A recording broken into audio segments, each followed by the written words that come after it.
નમસ્કાર મિત્રો, જે પણ ચોઇસ ફિલિંગમાં ચોઇસ તમે સિલેક્શન કરો છો એનામાં આટલી વસ્તુનું ધ્યાન રાખજો કે કોલેજ જે પણ આપણે કોલેજ નક્કી કરીએ છીએ કે ગવર્મેન્ટ કોલેજ છે, સેલ્ફ ફાઇનાન્સ કોલેજ છે કે GMERS કોલેજ છે, ગવર્મેન્ટ કોલેજમાં આટલું બધું વિચારવાનું હોતું નથી.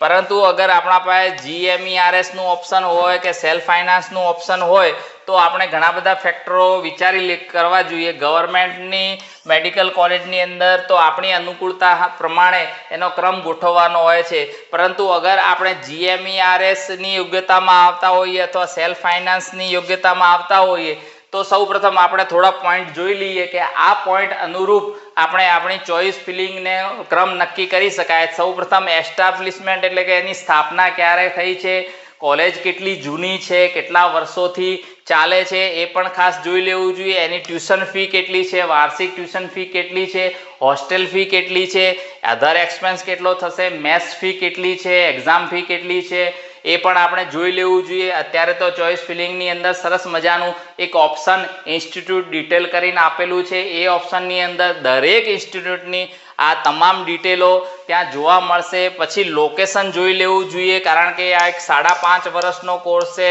4.5 વર્ષ સુધી આપણે અભ્યાસક્રમ કરવાનો છે, 1 વર્ષની ઇન્ટર્નશીપ છે, તો આટલા વર્ષ દરમિયાન આપણે ત્યાં રોકાવાનું છે, તો એનું લોકેશન આપણે જોઈ લેવું જોઈએ. આપણાથી કેટલું દૂર છે, નજીક છે, આપણને કમ્ફર્ટેબલ છે કે નહીં, એકેડેમિક રીતે કઈ રીતનું છે એ પણ આપણે ખાસ જોઈ લેવું જોઈએ. હોસ્પિટલને પેશન્ટ ફ્લો કેવો છે, ઘણી મેડિકલ કોલેજ અલગ હોય છે, એની લગતી હોસ્પિટલ અલગ હોય છે, તો હોસ્પિટલ અંદર છે કે બહાર છે તો કેટલી દૂર છે, કઈ રીતનું એમનું આયોજન કરેલું છે, હોસ્પિટલ છે તો અંદર પેશન્ટ આઉટફ્લો કેટલો છે, કેટલી ઓપીડી છે, પેશન્ટ ફ્લો કઈ રીતનો છે એ પણ આપણે ચેક કરવું જોઈએ અને એ રીતે આપણી ફર્સ્ટ ચોઇસ બનાવવી જોઈએ. તો આ અમુક ફેક્ટરોની આપણે ચર્ચા કરી, આ ફેક્ટર આપણે જોઈ લેવા જોઈએ અને એના અનુસાર આપણી ચોઇસ ફિલિંગ હોવી જોઈએ.